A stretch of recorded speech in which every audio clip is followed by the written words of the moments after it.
唔知大家最近去茶餐廳或者酒樓食飯，有冇一種越食越怪嘅感覺？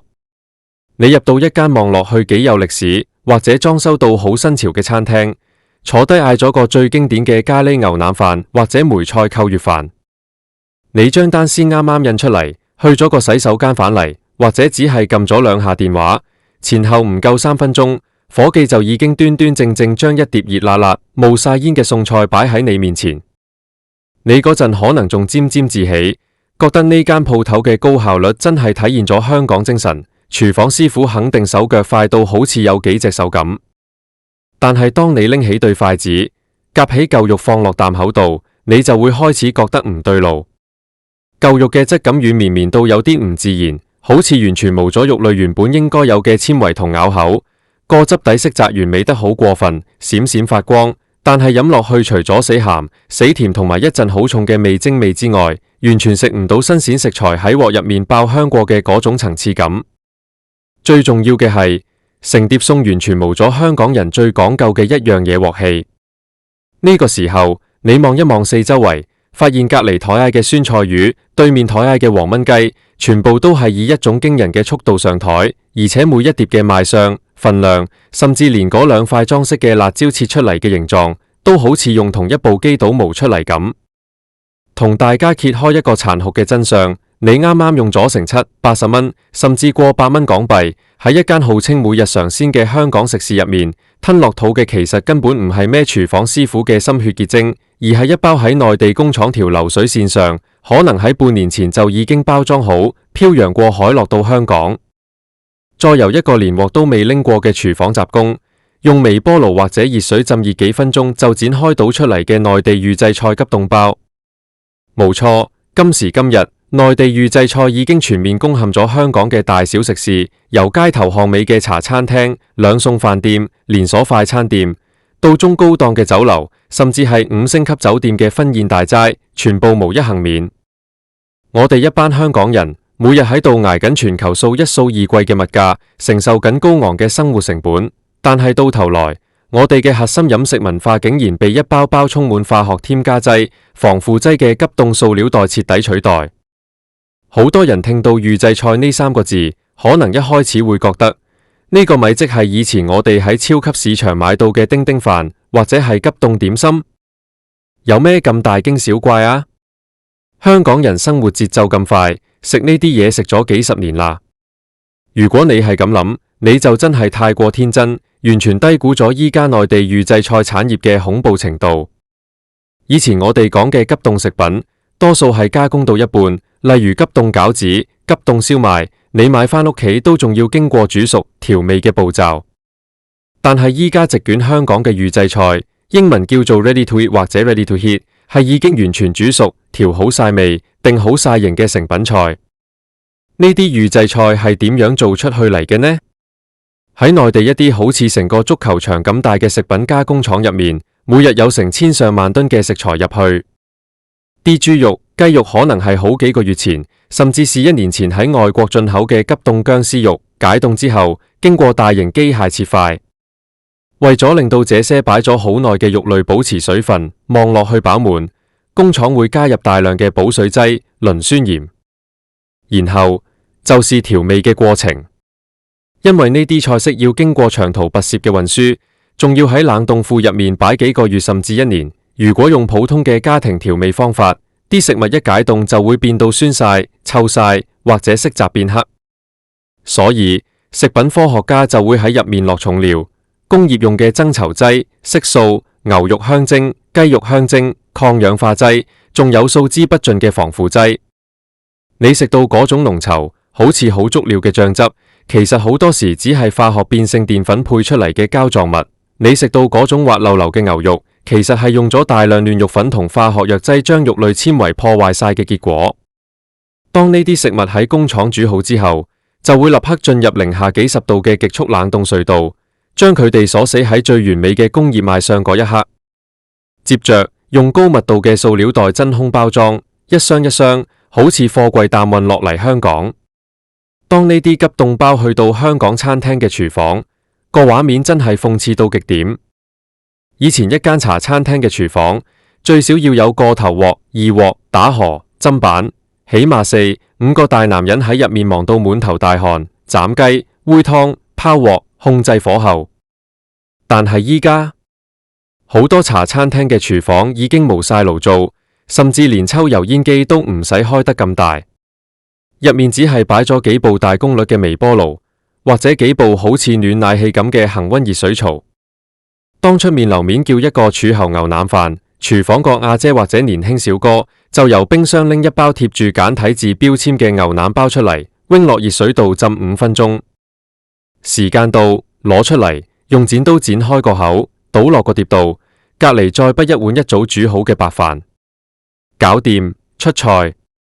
成個過程唔需要任何手藝，唔需要任何經驗，甚至連調味都唔使。一個從來未入過廚房，連鹽同糖都分唔清嘅人，只要識得用剪刀同埋睇計時器，就可以喺1分鐘之內做出一個味道同連鎖大酒樓一模一樣嘅名菜。你可能會問，香港人以前最自豪嘅就係美食天堂，我哋對食嘢要求咁高，點解班老細咁樣做？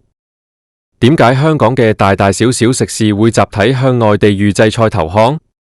答案好簡單，4個字講晒：成本逼人。香港做飲食業根本就係幫地產商打工。去到2002幾年嘅今日，香港嘅鋪租依然係貴到離譜。一間幾百尺嘅鋪位，喐啲就10幾萬、20幾萬一個月。老細每日一擘大眼，未賣出一碗麵，就已經爭人幾千蚊租。除咗租金，人工更加係一個無底深淵。依家喺香港請個洗碗工都要2萬蚊一個月，請個有經驗、手藝好嘅炒鑊師傅，起碼要3、4萬蚊一個月，仲要好難請得到。後生仔寧願去送外賣、做保安，都唔願意入廚房頂住幾10度高溫去廚房學師。師傅斷層，人工飆升，加上水費、電費、垃圾徵費等等嘅雜費，香港食肆嘅經營成本已經去到一個臨界點。如果用傳統方法經營，老細要買新鮮肉、新鮮菜，每日清晨就要去街市留貨，返到鋪頭又要請人洗、請人切。新鮮食材放2日用唔晒就要抌，損耗率高達2、3成。但係如果轉用內地預製菜呢？個數即刻變到好靚。首先，你可以精簡廚房。以前要200尺嘅廚房擺爐具、擺砧板，依家只需要50尺擺微波爐同雪櫃，慳出嚟嘅150尺可以擺多4、5張台，做得更多商機。第二，你唔使請高薪嘅大廚啦，請個萬幾蚊嘅雜工就搞掂，邊個放假都唔怕，因為每個人都可以代替每個人，反正大家都係剪膠袋。第三，損耗率變成0，急凍包放喺冰箱，保存期有1年。邊個客嗌就解凍邊包，完全唔會造成食材浪費。最震撼嘅係咩？係呢啲預製菜嘅批發價平到你無法想象。喺內地一啲大型食品批發平台，一包1人份量嘅黃燜雞米飯配菜包或者酸菜魚包，批發價只需要人民幣3、4蚊，折合港幣5蚊都唔使。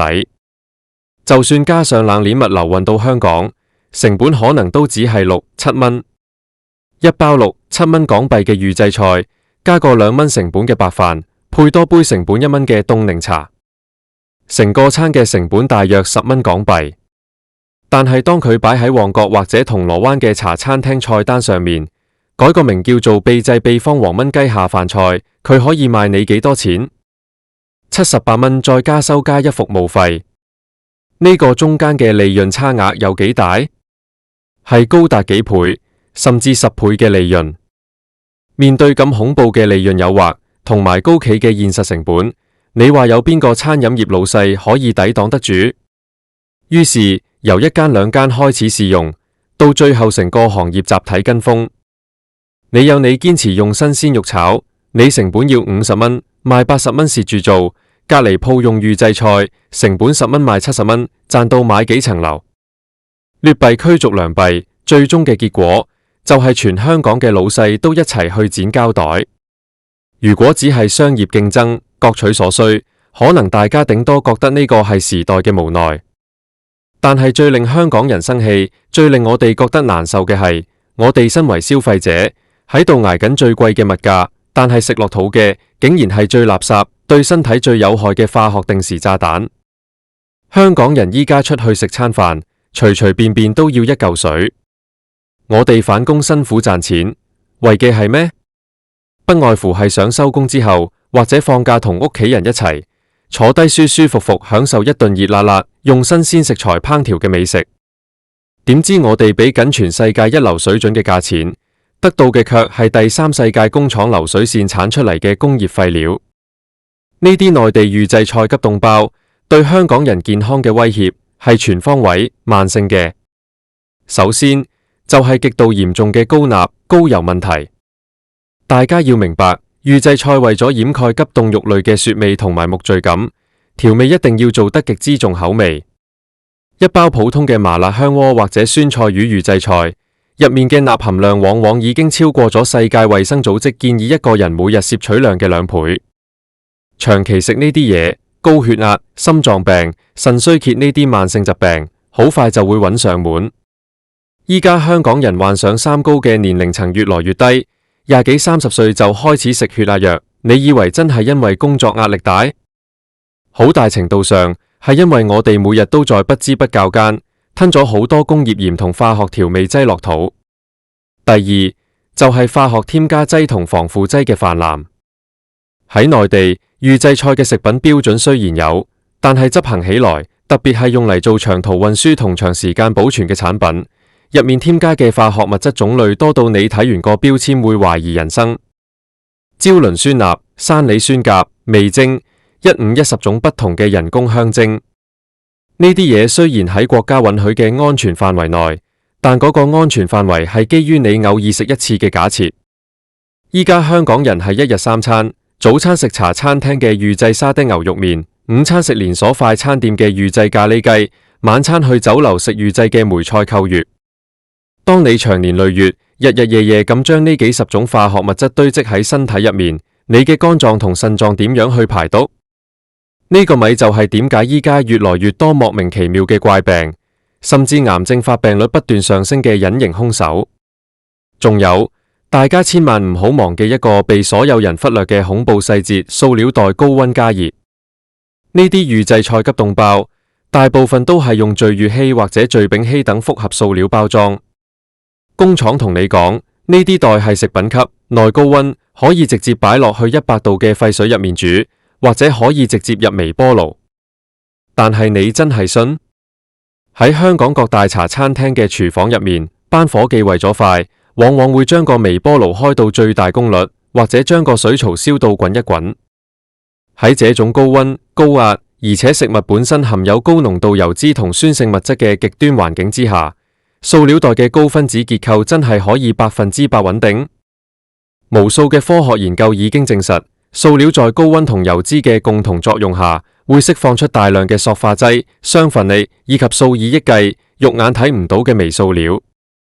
呢啲微塑料一旦隨住那些濃稠嘅化學醬汁被你吞落肚，佢哋唔會被消化，而係會透過你嘅腸壁進入你嘅血液循環系統，累積喺你嘅大腦、心臟、肝臟，甚至會干擾你體內嘅荷爾蒙分泌，導致生殖系統出問題，甚至致癌。諗下都覺得悲哀。我哋香港人每日辛辛苦苦喺中環、喺尖沙咀返工，為咗生活拼盡全力，每個月交幾千蚊甚至上萬蚊嘅強積金，買重醫療保險，以為可以保障自己嘅未來。點知我哋每日放工之後，用血汗錢買返嚟嘅，竟然是一大袋一大袋浸滿微塑料、防腐劑同僵屍肉嘅化學急凍包。我哋到底係喺度享受生活，定係喺度出錢慢性自殺？講到呢度，好多人可能會覺得好絕望。既然內地預製菜已經全面滲透到全香港，大小食肆由平到貴都用緊，咁我哋係咪避無可避？我哋點樣先可以知道自己食緊嘅係新鮮食物，定係工業急凍包？其實只要你細心觀察，預製菜就算做得再逼真，佢畢竟係工業產品，一定會露出狐狸尾巴。今日我就教大家幾招，如何去分辨一間餐廳到底有冇用預製菜，一齊做個精明嘅消費者。第一招，觀察出菜速度與菜式難度嘅對比。呢個係最直觀嘅方法。如果你去到一間餐廳，點咗一啲需要好長時間燜煮或者工序好繁複嘅菜式，例如東坡肉、燜牛尾、咖喱牛腩、栗子燜雞，甚至係傳統嘅煲仔飯。如果呢啲餸菜喺你點單之後5分鐘之內就熱騰騰咁上台，咁你可以90%肯定呢個係預製菜。因為正常嘅廚房，就算有預先準備，要將一鍋燜好嘅牛尾加熱、收汁、擺盤，起碼都要10到15分鐘。5分鐘之內上到台嘅，只有一種可能，就是用大功率微波爐或者沸水迅速將袋裝預製菜加熱。第二招，睇食材嘅形狀同質感。工業流水線出嚟嘅嘢，特點就是高度統一。你留意一下你盤菜入面嘅肉塊，如果每一塊牛腩、每一塊豬扒嘅大細、厚薄都好似用尺量度過咁，整整齊齊，又或者那些肉嘅邊位非常光滑，冇任何手工切肉會出現嘅不規則痕跡，咁就要小心。再者，睇下嚿肉嘅質感。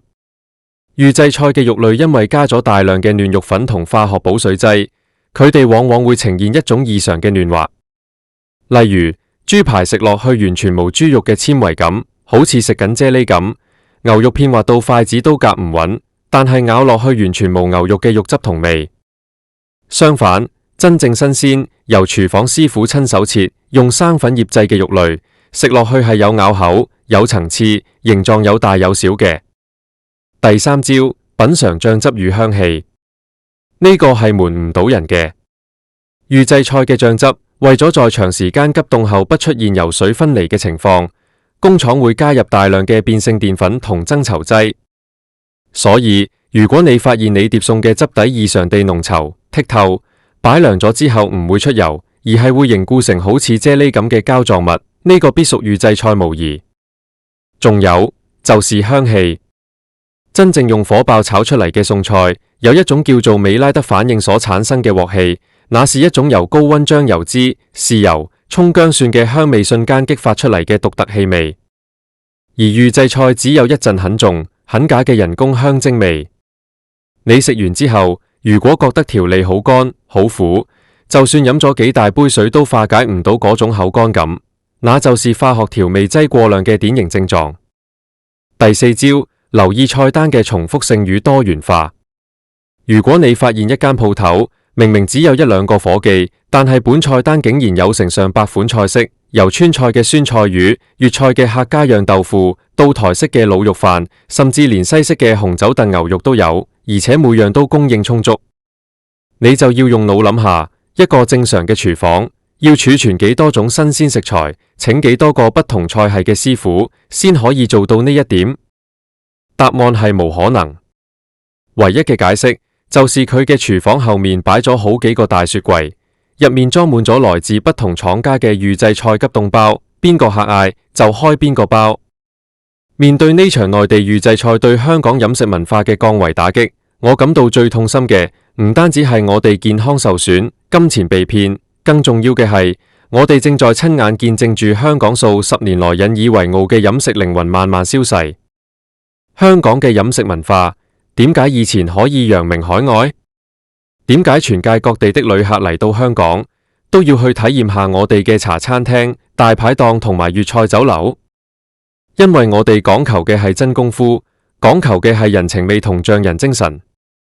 以前香港嘅廚房師傅係要由洗菜、打雜做起，做足好多年，先有資格拎起把文武刀，站上那個猛火爐做前面。佢哋懂得點樣根據每日不同嘅天氣、濕度去調整醃肉嘅份量。佢哋知道火候去到邊一刻要落豉油，要拋鑊，先可以將碟乾炒牛河炒到條條分明、色澤均勻、充滿鑊氣，但盤底又唔會留下一大灘油。這種對食物嘅尊重、對手藝嘅執着係有溫度嘅。但係依家，當內地預製菜全面進攻之後，這種傳承咗幾代人嘅手工藝正在被無情地抹殺。當一個老細發現自己花幾萬蚊請個炒鑊師傅做出嚟嘅味道，同埋一包幾蚊蚊嘅預製菜相差無幾，甚至預製菜嘅味道因為加咗香精而更加能迎合大眾重口味嘅時候，佢仲會唔會願意花時間、花金錢去培訓新人？唔會。結果就係香港嘅年輕一代已經無人再去行入廚房學做傳統粵菜，而那些一輩子堅守爐灶、滿身傷病嘅老廚師，隨住年紀老邁，餐廳執笠，佢哋身上嘅絕活亦將會永遠失傳。在未來的10年、20年，當老一輩嘅師傅全部退休之後，香港嘅廚房將會徹底變成膠袋加工廠。到時，我哋嘅下一代，甚至再下一代，佢哋出街食飯，將會永遠唔知咩叫做鑊氣，永遠唔知新鮮湯嘅魚、新鮮切嘅牛肉係咩味道。佢哋嘅味覺將會從小就被內地食品工廠嘅化學配方牢牢鎖死。佢哋以為食物本來就應該係咁死鹹、咁滑溜、咁完美。這是一個多麼可怕、多麼令人悲哀嘅未來。